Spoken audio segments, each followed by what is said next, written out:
Assalamualaikum warahmatullahi wabarakatuh. Kembali lagi dalam channel Uncle Wira. Uncle kali ini ingin membahas SKB Cap Dosen Kemendikbud dan Kemenak ya. Tentunya untuk etika dan dikri dharma perguruan tinggi. Ini FR ya. FR untuk tanggal 9 Desember hari ini tepatnya 2024. Nah, apa apa saja sih soal yang naik di tahun pertama ini ya atau di tes pertama hari pertama ini di FRSKB dosen Kemendikbud atau Kemenak. Nah, ini dari informasi dari peserta kami ada beberapa soal yang normatif terkait jenis etika. Ada perhitungan beban SKS ini gampang ya teman-teman. Karena clue-nya di situ sudah disebutkan ya, jadi biar tidak menghafal ya, kasusnya sudah ditebuskan. Yang penting teman-teman harus tahu beban apa beban efektifnya, waktu efektif berapa menit, misalnya satu SKS itu misalnya untuk kuliah itu berapa, respon yang intinya 170 menit yang dibagi menjadi 50 tatap muka ya. Kemudian misalnya satu SKS ini ya, eh, satu SKS misalnya untuk 50 tatap muka, apa maksudnya dalam hal ini kuliah 50 menit ya, 50 menit.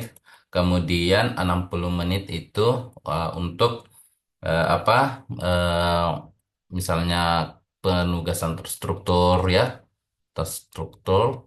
Kemudian 60 menit itu belajar mandiri ya, misalnya belajar mandiri. Artinya belajar mandiri itu contohnya mencari materi-materi yang ada di rumah ya. Ah, Belajar mandiri artinya mencari materi secara mandiri ya. Nah, itu untuk kuliah ya, responsi atau tutorial ya. Ini untuk kuliah responsi atau tutorial. Jadi ini kuliah respon responsi atau tutorial ya.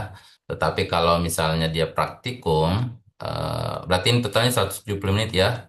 Nah, kalau dia praktikum, ah, jadi kalau praktikum itu dia itu 100 menit ya, 100 menit untuk kegiatan tatap muka, dan 70 menit itu untuk eh, ini 70 menit ya untuk belajar mandirinya ya. Jadi itu bedanya dengan eh, apa eh, kegiatan perkuliahan itu ada eh, penugasan terstruktur. Kalau di praktikum itu tidak ya, hanya ada tatap muka dan belajar mandiri, tapi totalnya sama ya 170. Nanti dihitung, nanti diberikan clue-cluenya apa saja yang di situ dijelaskan nanti dalam soal bagaimana efektivitas pembelajaran dalam satu semester itu ya. Nah, eh, selanjutnya ada ya, ini memilih ini umum ya, yang sering Uncle jelaskan. Ini bersesuaian dengan materi-materi yang selalu kami ajarkan kepada peserta ya. Ah, Kemudian terkait jenis penilaian ada juga, dia bentuknya studi kasus. Oke. Jadi peserta kita ini dia sudah hitung-hitung lawannya dan dia sudah fix lolos ya. Ah, eh, ada beberapa poin yang teman-teman harus pelajari ya. Kemudian jenis etika di sini ada ya. Kemudian ya perhitungan SKS selebihnya, kalau perhitungan SKS ini gampang sekali ya.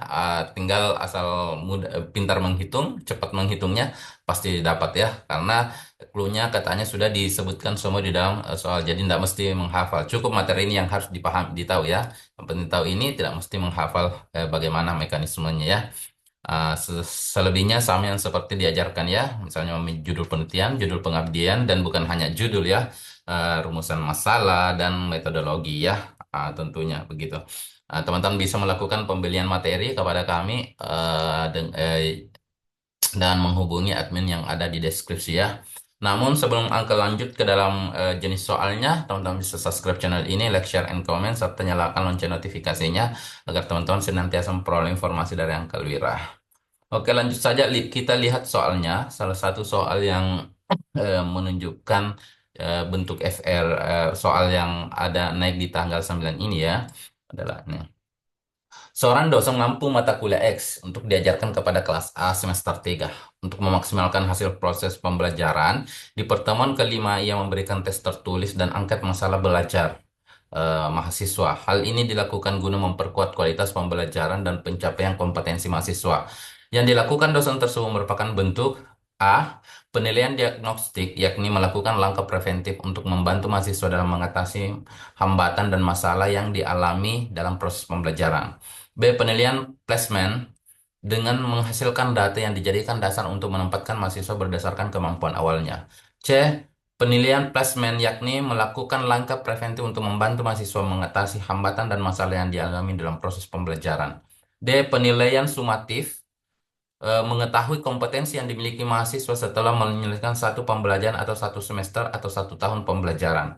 Penilaian diagnostik untuk mengatur kompetensi mahasiswa sehingga dapat dipetakan tingkat kemampuan awalnya. Nah, ingat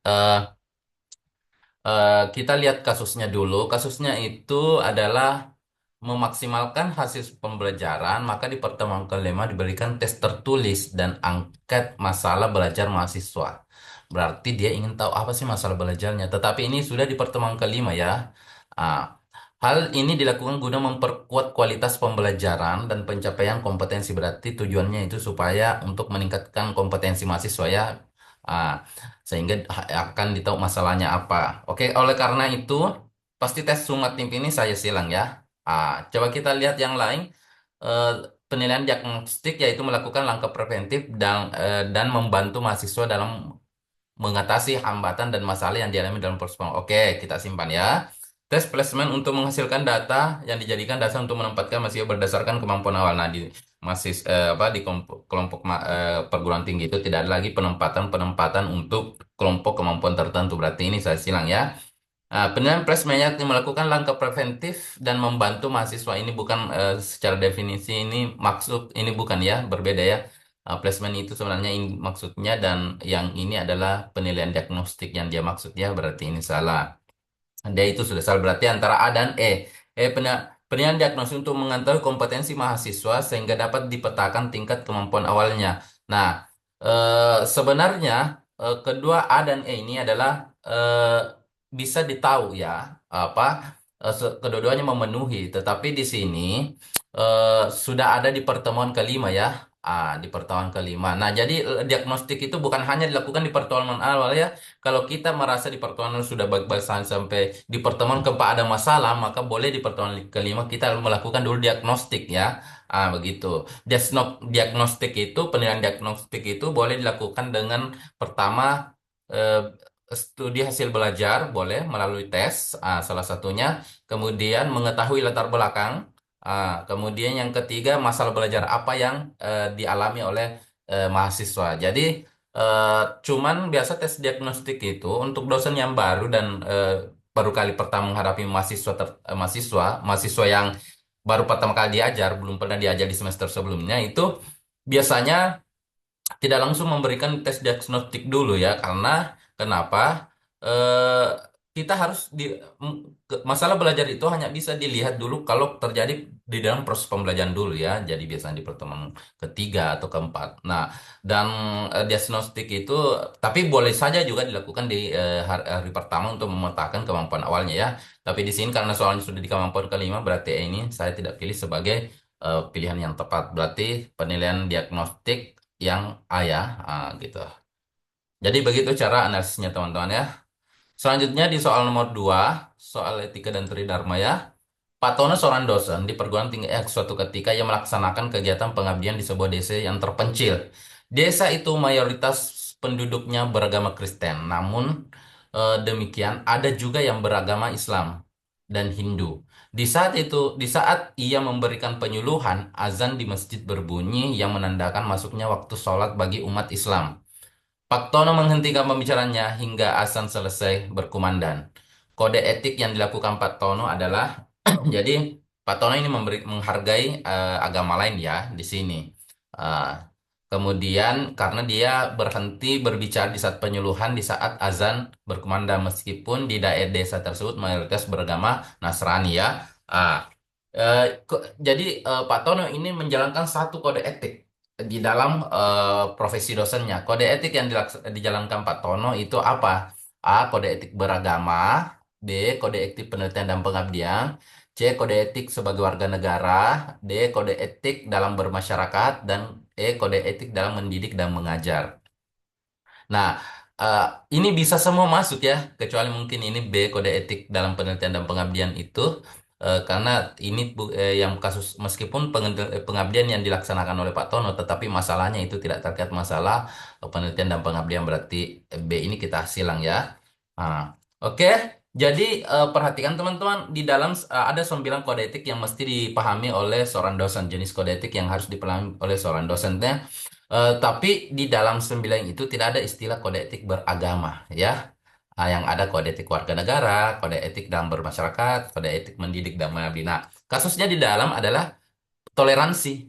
Toleransi itu artinya menghargai perbedaan, menghargai orang lain yang berbeda, kemudian bagaimana membangun hubungan yang baik dengan masyarakat yang beragam di dalam sebuah keberagaman. Nah, artinya itu terkait masalah kode etik yang terkait masalah perilaku sosial. Nah, perilaku sosial itu banyak tercermin di dalam kode etik dalam bermasyarakat. Jadi hati-hati ya teman. Berarti C dan E ini kali ya. Jangan sampai langsung pilih kode etik dalam beragama karena poinnya adalah agama, tidak ya. Di dalam ada 9 kode etik yang mesti dipahami oleh seorang dosen ya. Ini ya mengenal mengenal kode etik dosen.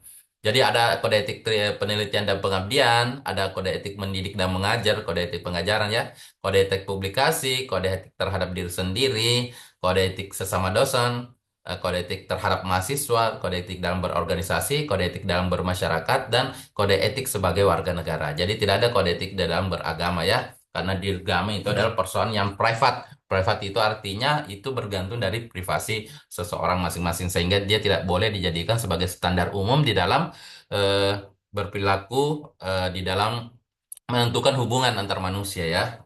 Gitu. Jadi jawabannya adalah kode etik bermasyarakat. Oke, selanjutnya kita lihat soal nomor 3. Sebuah perusahaan mengalami penurunan penjualan buku anak-anak. Hal ini terjadi karena bermunculannya beberapa perusahaan penjualan buku anak-anak dengan desain yang lebih menarik. Oleh karena itu, pimpinan perusahaan ingin bekerja sama dengan kampus untuk menyelesaikan masalah tersebut.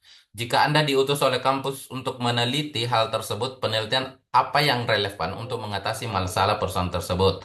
A. Survei tentang keterampilan yang akan diajarkan perguruan tinggi dengan keterampilan yang dibutuhkan oleh dunia kerja.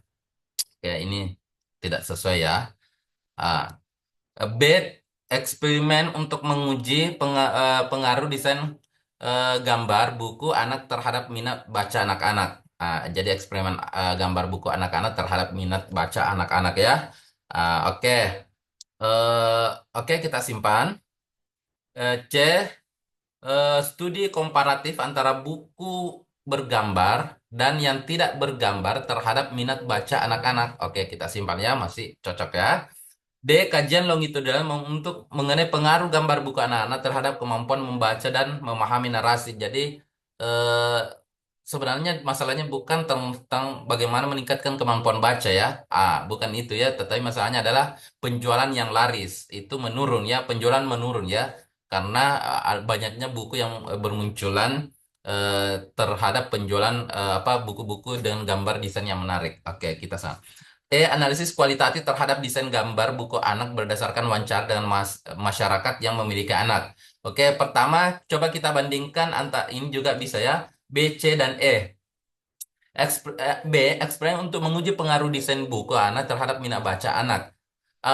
Ini sebenarnya sudah terjawab di soal ya, karena di sini sebutkan hal ini terjadi bermunculannya perusahaan penjualan buku anak dengan desain yang lebih menarik. Berarti kita sudah tahu bahwa desain yang lebih menarik itu lebih diminati.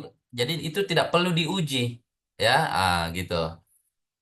C. Studi komparatif membandingkan buku bergambar dan buku yang tidak bergambar terhadap minat baca anak. Ya, di sini juga sudah dijawab bahwa buku yang dengan desain menarik itu, ya, desain yang buku gambar dengan desain yang lebih menarik itu lebih diminati ya. Maksudnya desain bergambar itu ya. Eh, itu lebih diminati, maka itu juga sudah terjawab sebetulnya, ya. Ah, jadi analisis kualitatif pertama. jenis desain yang bagaimana yang masyarakat yang memiliki anak yang dibutuhkan ya. Jadi itu hanya dapat diperoleh dengan melakukan wawancara dengan masyarakat. Maka itu studinya analisis kualitatifnya. Kita harus tahu desain gambar buku yang seperti apa ya yang diminati. Maka jawaban yang paling tepat sih ya. Sorry, ini tadi adalah karena angka ambil template ini dari eh, PPT sebelumnya. Angka lupa ini hapus ini ayah. Jadi ini gambaran model soal FR di hari pertama tanggal 9 Desember 2024. Semoga ini memberikan manfaat kepada teman-teman. Jangan lupa subscribe channel ini, like, share, and comment, serta nyalakan lonceng notifikasinya agar teman-teman senantiasa memperoleh informasi seputar CPNS dari Uncle Wira. Uncle doakan semoga teman-teman lulus menjadi ASN di tahun 2024 ini. Ingat teman-teman, tidak ada yang bisa menghalangi teman-teman untuk menjadi ASN di tahun 2024 ini kecuali tiga perkara. Yang pertama, rasa malas dari belajar. Yang kedua, lalai terhadap doa. Yang ketiga, sombong terhadap takdir. Oleh karena itu, senantiasa belajar, senantiasa berdoa, dan serahkan hasilnya kepada Tuhan Yang Maha Esa. Terima kasih. Assalamualaikum warahmatullahi wabarakatuh.